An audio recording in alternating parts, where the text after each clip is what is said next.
Hello, and welcome back to another episode of our podcasting. As always, I am Jay, and this is Racc. Yep, and this episode, we want to talk about the film Soul. So, we just finished watching it together. It's my second time watching it through, and it's Racc's first time watching it through. Your second time in how many days? 2 days. I'll watch it a 3 third. days, right? 3 days. Didn't Three. watch it Oh yes, yesterday. 3 days. 3 days. So yeah, my second time in 3 days watching it, and I kept telling him after the first watching, "You gotta watch this film. You gotta watch this film. It's a really good film. You're really gonna like this film." And he was just like, "No, I don't want to watch it. I don't want to watch it." And then we started watching the film. This is what always happens. We started watching the film, and you were like, "Oh, this is a good film. I like this film." And we have thoughts about it. So this isn't a review per se.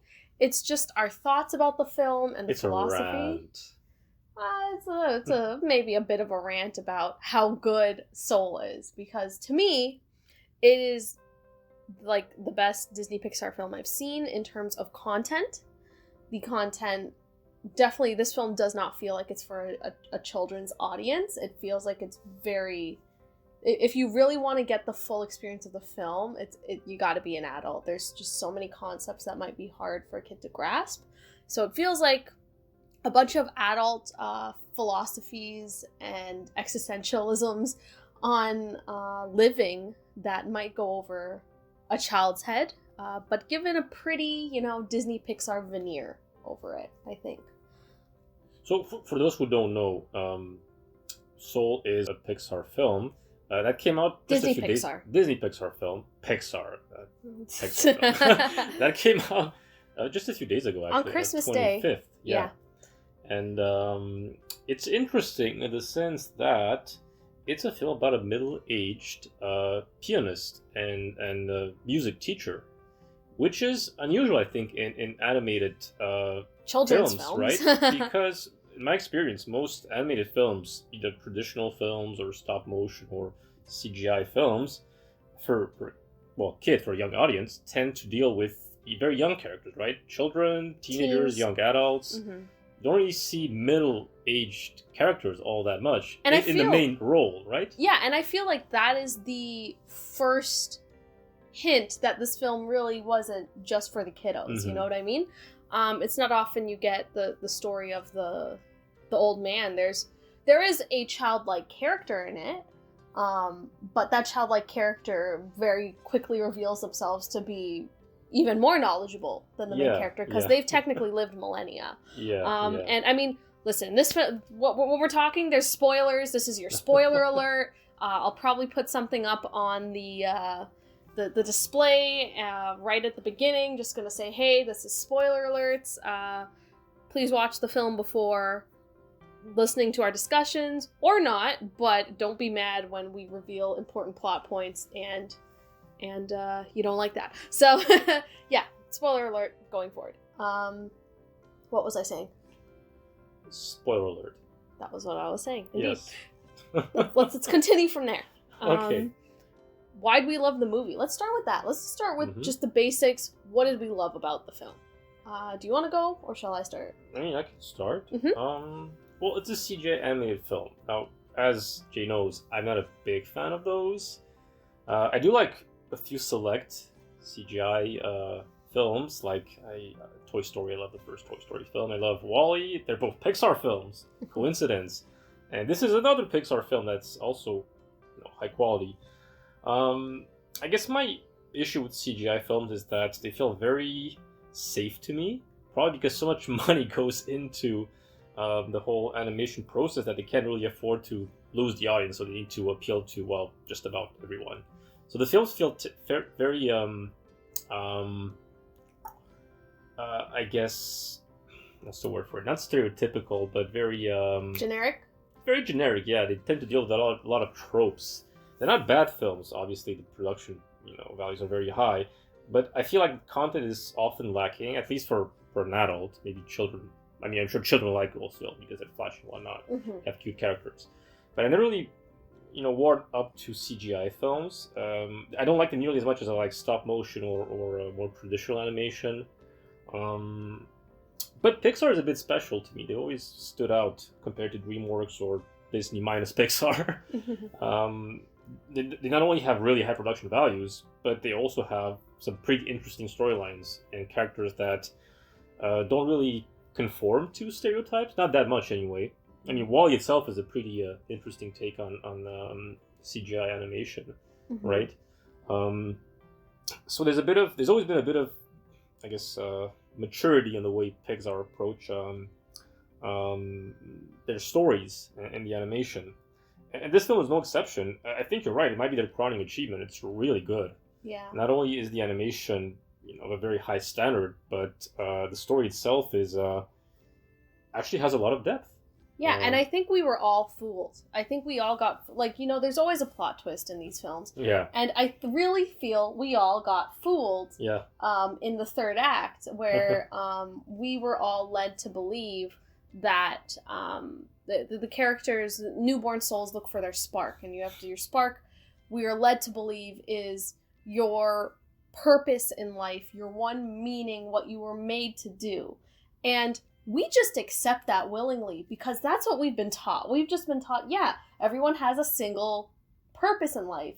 And then it turns it on its head and it's like, a spark is not a purpose. Mm-hmm. You guys are so narrow-minded. You silly humans and your narrow-minded presumptions. And it's true. We all sat there where we were willing to accept this as truth, very easily with no skepticism as like a real world fact, There is suspension of disbelief in these films, but that was not suspension of disbelief. That was really and truly like, yes, that is a very factual concept to us, Yeah, it's cleverly introduced, right? So at first, you get the impression that there's all these unborn souls that are taught to, attach themselves to a purpose, and that's what they're going to, pursue in life, right? Yeah. In their earthly life. Mm-hmm. That's what you're led to believe at first. But then they return that idea on its head, and they say, well, but actually, no, that's not what souls are taught to do right before they jump towards planet Earth. It's more a question of acquiring the passion to live, right? Mm-hmm.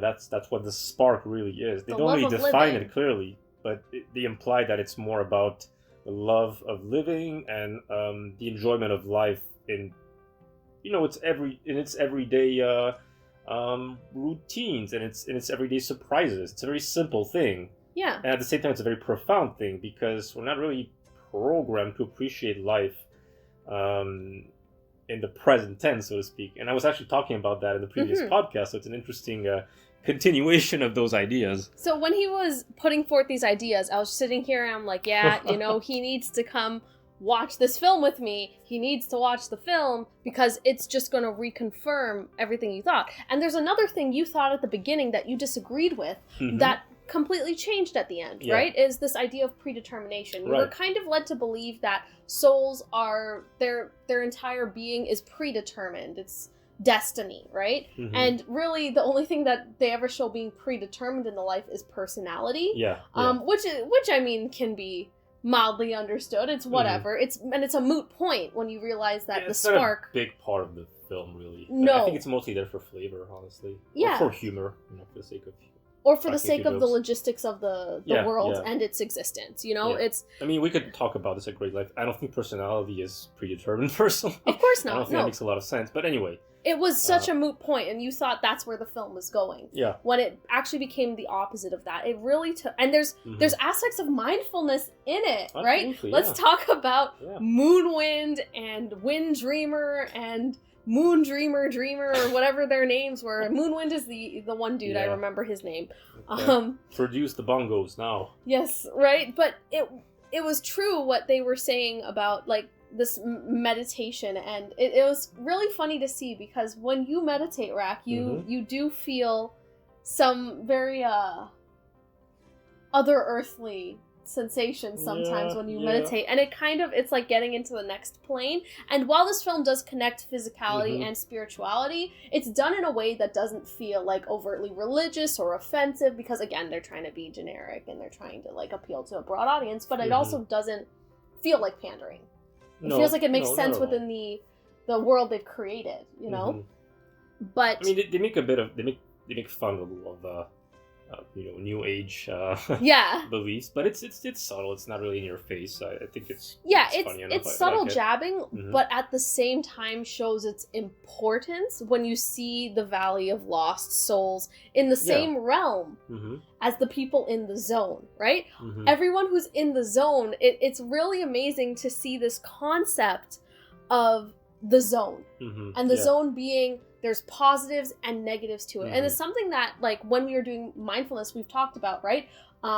Where suffering can be caused by too much pleasure or too much pain. And Mhm. while our teacher never really went into it, I feel like it's very closely connected to this idea of passion versus obsession, Yeah. right? Yeah. So maybe we should explain that a little bit, right? Mhm. So in the film, of course, there's the zone, and the zone is people who are in their passions in the moment. Everyone knows what, in English, we know what it means when you say you're in the zone, Yeah. right? Yeah, You're yeah. there, you're focused on this thing, it feels amazing, almost euphoric, nothing around you exists Yeah. for a short period of time. Personally speaking, I hear or I read that phrase a lot when it comes to high level sports. Mm-hmm. When a professional athlete seems to be like literally floating and just everything goes well and everything looks spectacular, that's when you say that athlete is in the zone. Mm-hmm. Musicians, you'll see it too. Yeah.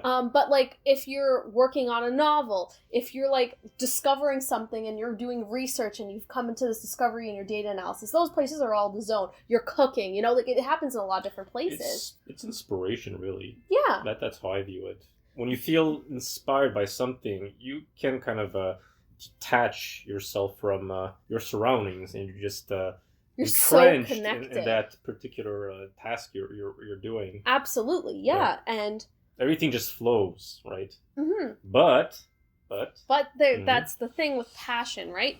What the difference between being a person in the zone and being what they call a lost soul is the quality of your focus, right? Is the quality of the focus positive or is it negative, right? Mhm. Because we do make a distinction between passion and obsession, right? They both come from the same root, whereas you are completely focused in on something, right? But when you're passionate about something, it is positive. When you are obsessed with something, it is often negative, and it can have negative connotations to your life and to your mindset towards a thing, right? And they make that super clear, I think, between passion and obsession, because the zone in and of itself is a place where you are disconnected from reality. And that's so true when you become obsessed about something that you can't achieve, or you're worried about it and you're aiming towards this goal and you can't get there, you know? Or you do get there, but you just ignore everything around you, right? To For get instance, high achievers who just neglect their family and their hygiene sometimes. That's something you see all the time, really. Of course. And in the film, it's depicted so well because these people coexist in the same space. And they show us that, where they're both completely consumed by these ideas. And the juxtaposition is so jarring to me because I'd never, ever thought about it before. But it's something that Racc had brought up literally just after I watched the film, you know? And it was so connected. And overall, this film made me feel some type of way. And, like, I may watch it again a third time before the month is over. And we don't have much month left. Because very personally to me, it touched me. And made me really rethink how I see my life, how I want to live my life, and how I see achievements. Because that's another thing that they talk about in the film at its climax, really, right? it's the main character, Joe, right? He goes and he gets to do his dream gig with Dorothy It's a very Williams. nice scene. Yeah. It's beautiful, and he's happy in the moment. They don't ever show him as not being happy in achieving his dream, and even the moments after it, right? But he sits and he goes and he asks her, he's like, you know, I thought I'd feel different. What happens next? I thought I'd feel different, right? When he asks what happens next, feel the same. Yeah. When he asks what happens next, she's like, you come back tomorrow and you do it again. What do you mean what happens next, right? And then he asks, but I thought I'd feel different. And then she says, this is so profound, and I'm sure someone else said it before her, but oh my god. It's a very nice, it's like an allegory, I guess, right? It's a beautiful, beautiful allegory, or not allegory, maybe a metaphor. Yeah. And, you know, she says, I was once told a story about a young fish, right? And the young fish was saying, I want to get to the ocean. I want to go to the ocean. And he tells the older fish this. And the older fish says, you're in the ocean. And the young fish looks at him and says, this is water. I want the ocean. And that was so powerful to me because, you know, it also coalesces... How do you interpret it? Well, the way I interpret it is like, if you keep looking... You're looking for something bigger when you're already there, you know? Yeah. And that is just proof of losing sight of being in the moment, of being where you are and being happy where you are. And that is something I've struggled with all year because I have been put in a new place in my life. A place that is, to me, lower than where I was. But if I really, really, really get introspective in my life and look at what I've done, in some ways it is higher than where I was. You know, there are some things that I've done this year that are things I'd never done before, and I am a better person for it, right? And, you know, another theme of the film is gratitude, right? So Joe learns that you need to be grateful for life to really live it. We do take life for granted. It's true. We do it all the time. Absolutely. And I'm coming out of this year with a lot more gratitude for where I am, rather than focused on where I was or where I could be and trying to reach this goal. And this film just kind of reaffirmed it for me. It was just, it wasn't a wake-up call per se, but it just touched me in such a way because I talked about it in the other podcast, seeing Joe being so passionate, right? So, you know, you see him early on in the film just completely passionate and in the zone. You see him in the zone. And I looked at that, right? Because I'm a musician and I play music. And I see... And you like jazz. I do like jazz. And I like playing jazz. And seeing him in the zone like that, it made me cry the first time I watched the film. Because I miss feeling like that so badly, and because of health, I haven't been able to really reconnect with the way that feels. I'm just not quite mentally or physically in the space to be able to do that yet. But when I see Joe at the end, who was happy, even though he didn't get in the zone in that moment of happiness, and he just becomes grateful for everything around him. Like, that element of gratitude is what's, like, pushing me forward. It's like, I can still play music. I can still play piano or trumpet or whatever else I play. And I can still feel good about it. And if I keep focusing on what I can't get to, I can't get back in the zone like I used to, then I'm not going to enjoy the time that I do spend at the keys, you know, in front of the music. And I don't want to be like that. So it was really like a big, you know, wake up for me to want to reconnect with my hobbies without the pressure of I have to get to that place or it's not worth it at all. You know? So yeah, it's just, it meant a lot to me. This film means a lot to me. I just want to go back to that metaphor, which I think is really it's so simple yet it has a lot to say. So what's the ocean, right? The ocean is just a lot of water. Yeah. And the fish is already in water. Yeah. Right? So you can always, wish for more. But ultimately, just the simple experience of life is pleasurable in itself, right? And you don't have to go to great lengths to enjoy life. No. Like, you don't have to climb the Everest. You don't have to travel to New Zealand, experience extraordinary sights to really enjoy life. Just walking in the park, which we can't do right now. Yeah. Or sitting at home with your loved ones is pleasurable in itself. And that kind of simplicity is something we tend to forget about. So it's a nice reminder of it. Yeah, and 22 is the one who reminds us. Yeah, for sure. So 22 is an interesting character. So she's a soul, a rebellious soul who's not interested in inhabiting a newborn body, right? So 22. So her number is 22.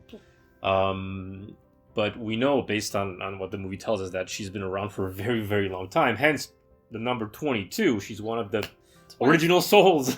She's been there for millennia.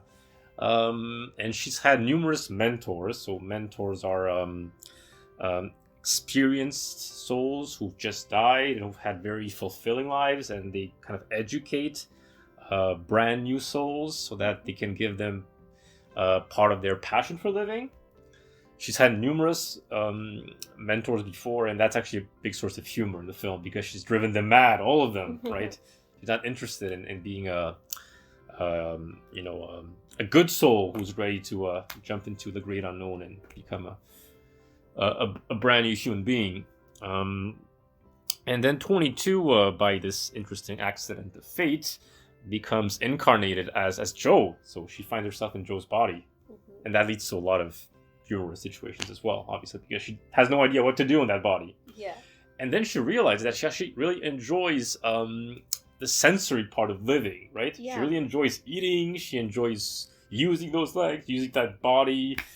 She enjoys looking at things, right? Looking at fallen leaves, looking at people talking on patios. She enjoys seeing people happy as well. Yeah, which you wouldn't expect because she's such a brat. A little miserable at the start. Yeah, of she the loves film. driving souls crazy, but that's probably just to mask her own unhappiness. And we do find out that she's not confident. She thinks that she will not make a good person, right?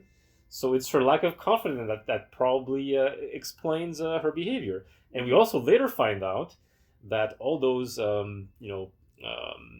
famous mentors she's had in the past, like Mother Teresa or Carl Jung or Abraham Lincoln, they all berated her. They kept telling her, you're not remarkable. You don't stand out. You're never going to be an important person, right? Yeah. And she just got this idea that she'd never be good enough, and that living meant that you had to be great at something.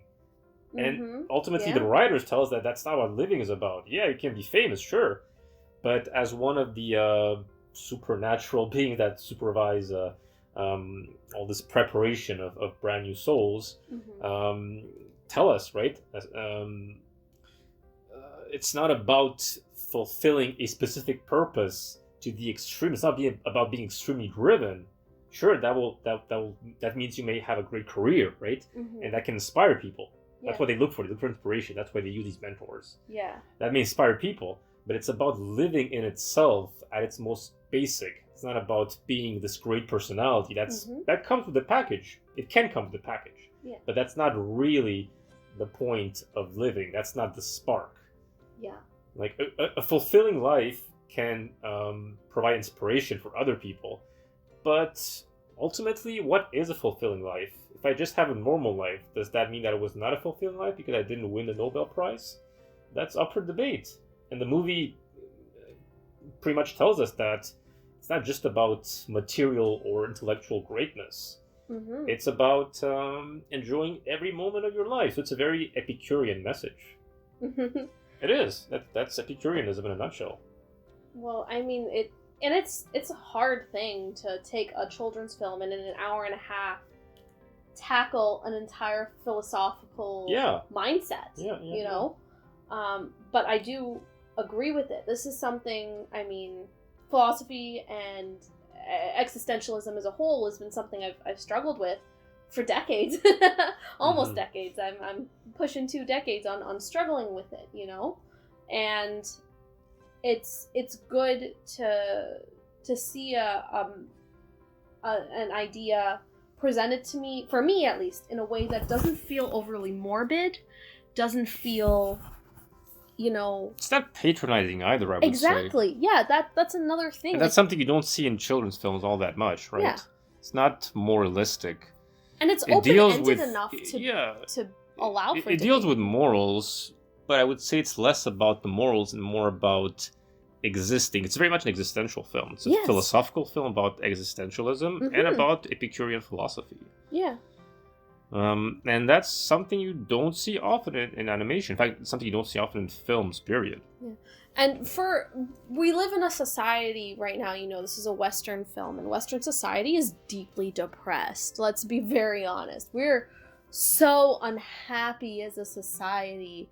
So this philosophy is so important at a time like right now to, you know, it came out at the right time. I do feel like we're in the middle of a pandemic that has made way more people depressed than there ever have been, I'm sure, temporary or otherwise, you know. It's hard to find the joy and beauty in life. And then a film like this comes along and reminds you of it without being too happy about it. They let us know from the outset, Joe's life is, you know, objectively not that remarkable, not that amazing, kind of pathetic and sad.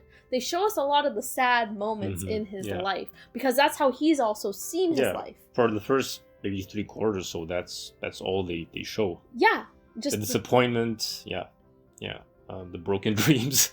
Exactly. And then you come at the end of the film, there's this just beautiful, beautiful scene where he takes the music book off his piano and he lays out all the things 22 found inspiration with, and sits there and thinks about them, and then lives those moments that 22 lived for him, for himself, and feels the things that she felt when she was in his body in those moments. And he starts playing. He takes inspiration from it and plays music from how he felt in those moments. And it makes him cry, because he goes beyond it to all the other great moments in his life, all the moments that were extremely sensory and made him feel some type of way. And the sensory is something we ignore so much these days, is we ignore all our sensory input, and we're just focused so intellectually on our lives. Yeah, and sure. I mean, like, that's what mindfulness meditation is about. Also, fun fact, how does Joe die? He's on his phone and he falls into a manhole. Yeah, he was distracted. So kids, don't cross the street while looking at your phone, or while talking on the phone. He was so happy about his big break Seriously. that he lost connection with reality Exactly, in a bad and that's way. how he dies. Right?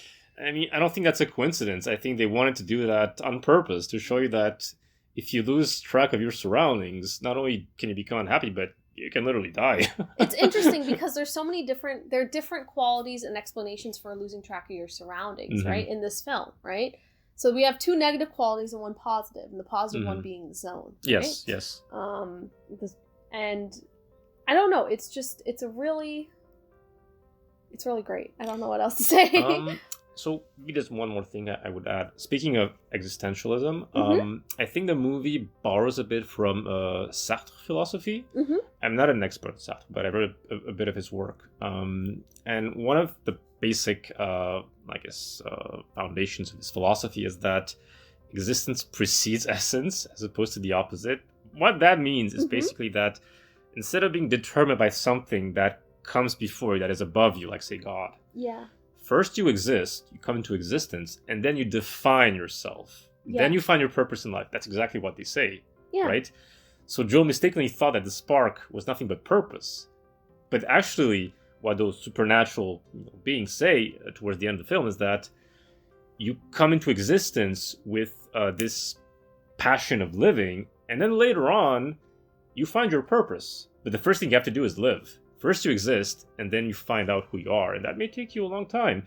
One thing that also illustrates this idea of non-predetermination and really existentialism is that Joe has to get a haircut. So he goes and he sees his barber friend. Des, yeah. And he actually finds something surprising about his friend, Des, right? So he thought that Des was just born to be a barber. But then Des said, no, I wanted to be a veterinarian. A veterinarian, but because I think the war or something? No. Was he military? What's the exact story? So he couldn't afford it, right? He came back from the war. Yeah, and he couldn't afford veterinary school. And his daughter got sick. Yeah. So he decided to do something that was more realistic at the time. He became a barber. And even though that was not his initial calling or passion or whatever, he definitely does enjoy his life as a barber. Yeah. Because it opened up his life to new possibilities. He talks to interesting people. That's what he likes. So even though you may not end up doing what you thought you'd do in your life, you might still be happy, and you might find out that you don't have one calling. There might be multiple things that would really satisfy you. Yeah. And that's something that some people don't really get. Like some people, come to me and say, well, I always dreamt I would become a physician or a pilot or whatever.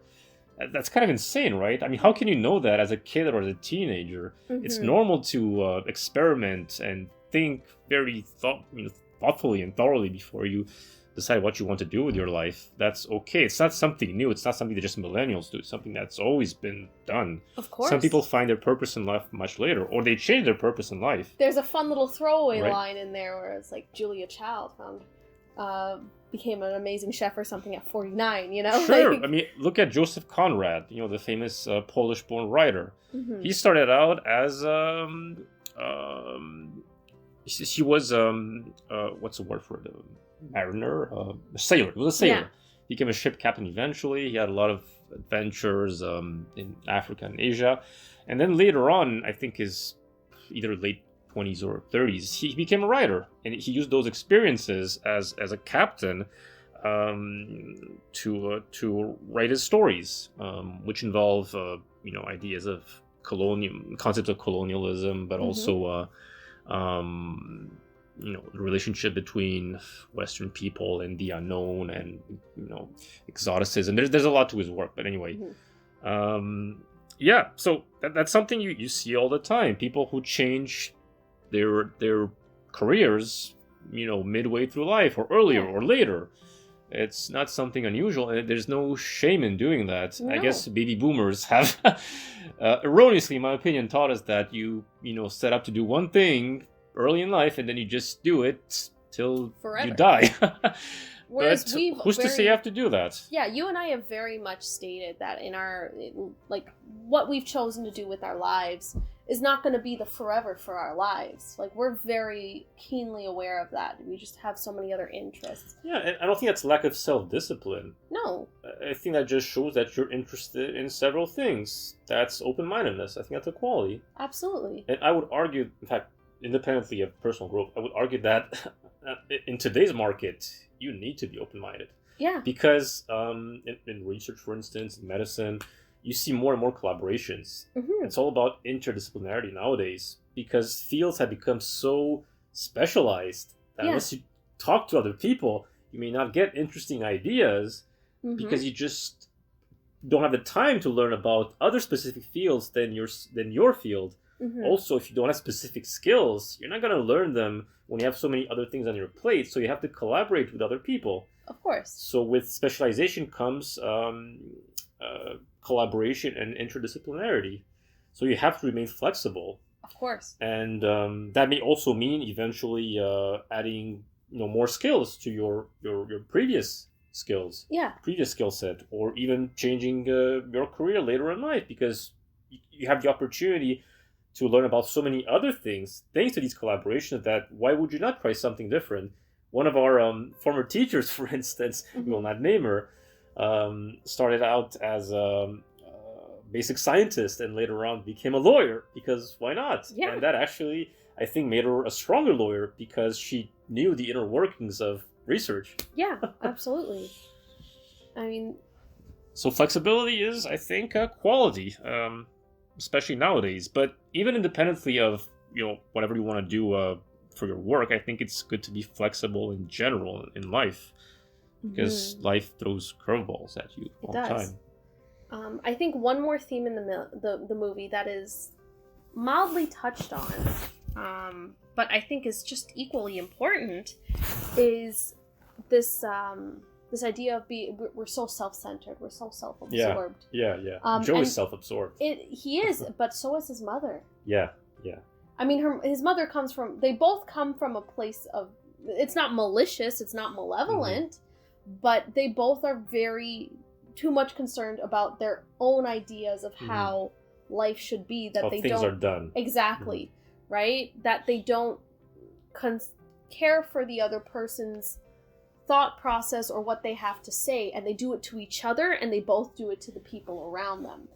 Joe's mother has the very, very common parental idea of playing music won't pay the bills, it won't get you safe. And at least with her, she did have proof of it. Joe's father was a musician, and her job paid the bills. But as a result, she scorns the profession and is so disappointed in her son by it. And Joe, on the other hand, is so obsessed with it that he doesn't see any other way to live, and that's fine, but he doesn't care about what other people have to say. It's shown with Des at the end, where Des is like, how come we never talked about this before? And he's like, you never asked. All we do is talk about jazz, right? Also, we know that Joe has an ex called Lisa. Yeah. She's only mentioned a couple of times in the film. Maybe he could have done something with it, but I kind of appreciate that he decided not to pursue a romantic subplot, because I think that adds to the focus in the storyline. Yeah. Anyway. And it's implied that Lisa would be open to that. Yeah. It's also, I think, slightly implied that they got separated because he was obsessed with his work. It's kind of implied. What do you think? I don't know. I don't see that implication. He says he's too busy, right? Yes, too busy that's true. to talk to her. So maybe that's just because he's obsessed with his current line of work. It could be. That's my opinion. I might be wrong. Yeah. Would you be surprised knowing Joe's personality? No, I wouldn't be. Yeah. Abandoned a relationship because he just wanted to focus on music? Of course not. No, and I think fits. The thing is, I think his mother has a point. I think he has a point, right? This is his life. This is what he was born to do. But also, his mother doesn't want to keep taking care of her son, and she has a right to have a life for herself, right? It's just the way they express these ideas is not in a way that's compassionate or caring about what the other person has to say. Yeah. And, I mean, communication is a big theme in this film, because it's when 22 in Joe's body communicates with Des and just asks the question, how are you? What about your life? Yeah. And then when he finally says, listen, this is what I want, to his mother, and have that communication, it's so important to have communication to connect with people. Also, another fun hint, remember, Joe attends a lecture on the spark? Yeah. And he zones out during the part where they explain what the spark is. Yeah. Because he thinks he knows what the spark is. He thinks it's music. And then he's completely self-absorbed to this idea that music is everything in his life, and he misses out the point of basically the film completely. Yeah. And he only realizes it was wrong at the very, very end. Yeah, because it's like, well, what's my purpose? And it's very clever, very well Jerry done. was like, you silly humans. There's no purpose here. What do you? Yeah. Purpose, please. Yeah. But I feel like that. It's a strangely secular way of looking at the afterlife and the pre-life, or whatever you want to call it, right? Because there are two different there's the great realms, before, right? And the great beyond. There's the great before, where souls are prepared, and the great beyond, where souls disappear into something. We don't know what it is. They look like mosquitoes zapping into like a zap lamp. It's possible they just disappear but into it looks something. like it becomes some sort of consciousness together, honestly. We don't know. It's never explored. Good for them, though. But it looks frightening enough for Joe. He's the only one who's really frightened about it, interestingly. Yeah. That's pretty interesting. He just assumes it's the end. I guess he badly wants to live and just complete his life. He does die fairly young. I mean, but he just assumes that there's something very bad about the great beyond, whereas other people, even possibly younger people, don't seem to care all that much about what awaits them. Well, I mean, like, I deeply, like, this getting personal, but I deeply relate to the fear that Joe felt when he's facing the great unknown, right? Is it annihilation? Is it some greater consciousness? Who knows what it is? Right, and everyone else is calm around him about it. It's just something that happens, and he cannot accept it. And that is very much myself, you know? I've spent a long time fearing that. And listen, it's not going to be fixed with one film. But having that perspective to turn back to over and over and over again now is like really helpful for me and really comforting. It's something that spoke to me in a way that I haven't had literature or people or other films or media speak to me before. And I needed it. It definitely came at the right time for me. Joe thinks that his life is a failure. So, of course, he doesn't want to face the great unknown. He feels like he still has something to prove. I guess that's something many of us feel. Maybe it's especially poignant when you're young. I mean, I would feel the same, right? I can't say I have a very strong fear of death, but I get what you feel. If I were to die soon, fingers crossed, knock on wood, knock on wood. I would be sad, obviously, because I feel like I still have a lot to do. So I think Joe's fears are understandable. But if we live more in the present, then we wouldn't be as scared of the future, right? I guess so. Right? If we truly it's appreciate easy to say. It's a starting point. The film is a good starting point, I think. I recommend it to anyone and everyone who's looking for some discussion about life and jazz. That's my recommendation. And some good animation too, you know? Yeah, cool. Animation. I think it's an excellent film. Definitely now at the top of my list for Disney Pixar films. Yeah, we recommend. We recommend 2 thumbs up. 2 thumbs up. And on that note, I think that's about all we wanted to talk about this episode. Wow, this took us actually longer than expected. We had a lot of things to say. That's a film worth saying a lot of things. But yeah, if you enjoyed it, we hope to see you next time. Let us know your thoughts about Soul. Feel free to comment. Let us know. Subscribe. He's going to be our plug from now on. I can't bring myself. He's subliminal message. Subscribe. All right, then. We will talk to you all again soon. Thank you, and goodbye for now.